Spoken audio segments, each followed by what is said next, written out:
दोस्तों, वीएसएन न्यूज़ में आप सभी का स्वागत है। जैसा कि आप थंबनेल पर देखा है, भारतीय संविधान के महत्वपूर्ण अनुच्छेद। आज का विषय है जो भी अनुच्छेद हैं जो पिछले परीक्षाओं में आई हुई हैं, उसको हम कवर करेंगे। साथ ही आप पूरी वीडियो को देखें। आपका पॉलिटी से एक भी क्वेश्चन इससे बाहर नहीं जाएगा जो अनुच्छेद से रिलेटेड आएगा। तो चलो हम चलते हैं, आप वीडियो को पूरा ज़रूर देखना। तो सबसे पहले देखते हैं अनुच्छेद 1। अनुच्छेद 1 में बात करते हैं तो संघ का नाम और राज्य क्षेत्र। दूसरे नंबर बात करते हैं तो अनुच्छेद 3 नए राज्य का निर्माण और वर्तमान राज्यों के क्षेत्रों, सीमाओं या नामों का परिवर्तन। अनुच्छेद 13 में बात करते हैं तो मूल अधिकारों से असंगत या उनका अल्पीकरण करने वाली विधियाँ। अनुच्छेद 14 विधि के समक्ष समानता। जैसा कि नेक्स्ट स्लाइड पर चलते हैं हम।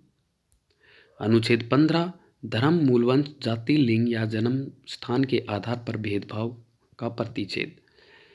पिछले कुछ दिनों पहले आर्टिकल 15 एक मूवी भी आई थी, उससे आप इसको याद रख सकते हो। अनुच्छेद 16 लोक नियोजन के विषय में अवसर की समता। जैसे कि आप कोई भी भर्ती देखते हो, उसमें सभी को समानता का अधिकार है। कोई भी व्यक्ति उस भर्ती में भाग ले सकता है अगर वो एलिजिबल है तो। अनुच्छेद 17 में अस्पृश्यता का अंत दिया गया है। साथ ही आर्टिकल 18 स्लाइड में है नहीं, तो मैं आपको बता देता हूँ। आर्टिकल 18 उपाधियों का अंत है।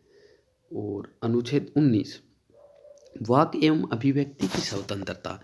जो प्रेस की स्वतंत्रता है वो आर्टिकल 19 के अंतर्गत आती है। जैसा कि नेक्स्ट स्लाइड पर चलते हैं। अनुच्छेद 21 प्राण एवं दैहिक स्वतंत्रता का अधिकार। अनुच्छेद 21A शिक्षा का अधिकार। अनुच्छेद 25 अंतःकरण की और धर्म को अबाध रूप से मानने का, आचरण और प्रचार करने की स्वतंत्रता। धर्म के बारे में बात करते हैं, अनुच्छेद 25 में होगा। अनुच्छेद 30 शिक्षण संस्थाओं की स्थापना और प्रशासन करने का अल्पसंख्यक वर्गों का अधिकार अंनुच्छेद 30 में किया गया है। जैसा कि नेक्स्ट स्लाइड पर चलते हैं। सबसे इम्पोर्टेंट है अनुच्छेद 32। इसे संविधान की आत्मा डॉक्टर भीमराव अंबेडकर जी ने भी कहा है। तो अनुच्छेद 32 में बात करते हैं तो मौलिक अधिकारों को परवरित कराने के लिए रिट सहित उपचार। तो रिट की बात करते हैं तो रिट जो सेंट्रल रिट 5 प्रकार के तरीके से जारी होती है। अनुच्छेद 40 ग्राम पंचायतों के संगठन हेतु होती है। अनुच्छेद 44 नागरिकों के लिए एक समान नागरिकता संहिता के निर्देश। समान नागरिकता संहिता पारित करने वाला पहला राज्य गोवा बना है। साथ ही उत्तराखंड भी दूसरा राज्य बन चुका है। अनुच्छेद 45 की बात करते हैं तो इसमें 6 वर्ष से कम बालकों को निःशुल्क और शिक्षा का अनिवार्यता का निर्देश दिया गया है। साथ ही इसमें 86वां संविधान संशोधन 2002 में इसका उल्लेख किया गया था। अनुच्छेद 50 में कार्यपालिका से न्यायपालिका के पृथक्करण के लिए निर्देश दिए गए हैं। अनुच्छेद 51 में अंतर्राष्ट्रीय शांति और सुरक्षा अभिव्यक्ति के लिए निर्देश दिए हैं। अनुच्छेद 51A की बात करते हैं तो मौलिक कर्तव्य के बारे में बात की गई है। अनुच्छेद 61 राष्ट्रपति पर महाभियोग चलाने के लिए कहा गया है।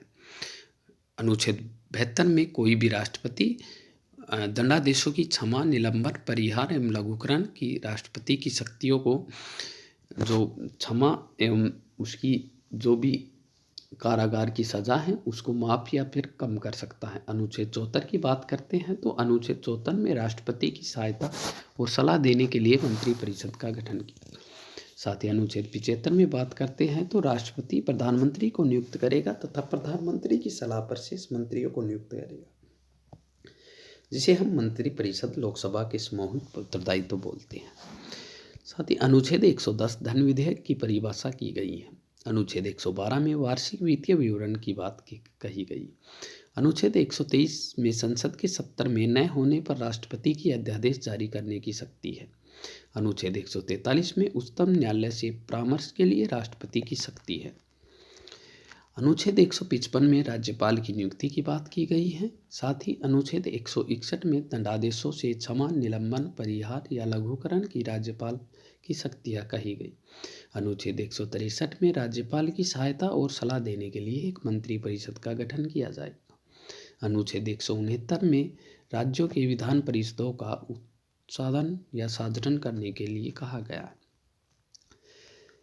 आर्टिकल 200 में विधेयकों पर अनुमति देने की राज्यपाल की शक्ति है। कोई भी विधानमंडल या विधानसभा या विधान परिषद जो भी विधेयक लाएगी उसको पूर्ण रूप से राज्यपाल अनुमति देगा। 213 में विधानमंडल के 70 में न होने पर राज्यपाल के अध्यादेश जारी करने की शक्ति है। अनुच्छेद 226 में, जैसा कि हमने अनुच्छेद 32 में बताया था, उसी तरीके से वो सुप्रीम कोर्ट में रिट जारी कर सकते थे। अनुच्छेद 226 में उच्च न्यायालय में जो अपने हाई कोर्ट बोलते हैं उनमें रिट जारी करने का शक्ति है। अनुच्छेद 239 ए में दिल्ली के संबंध विशेष उपबंध किया गया है।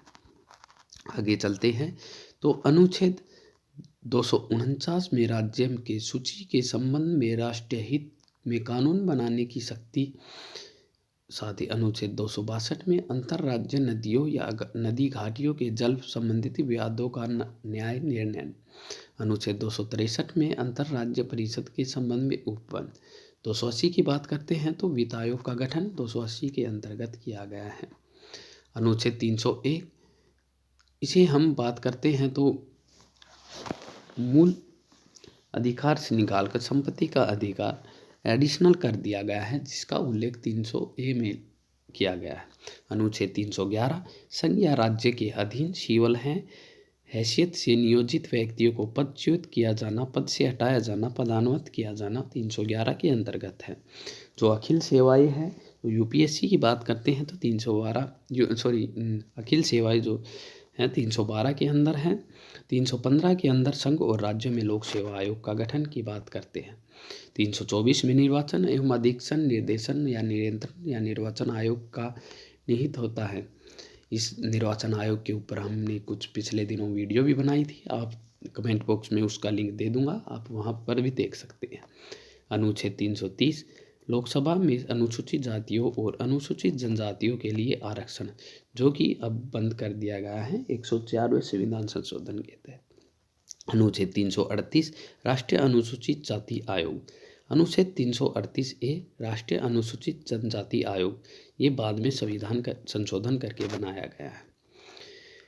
अब चलते हैं नेक्स्ट इम्पोर्टेंट अनुच्छेद के ऊपर 340 जो पिछड़े वर्गों की दशाओं का अन्वेषण के लिए आयोग की नियुक्ति करता है।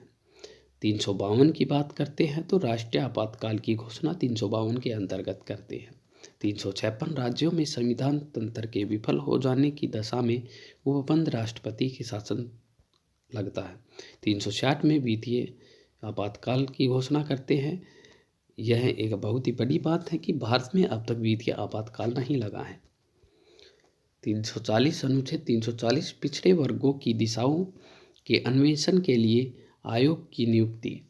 अनुच्छेद 350 के अंदर राष्ट्र प्राथमिक स्तर पर मातृभाषा और शिक्षा की सुविधा।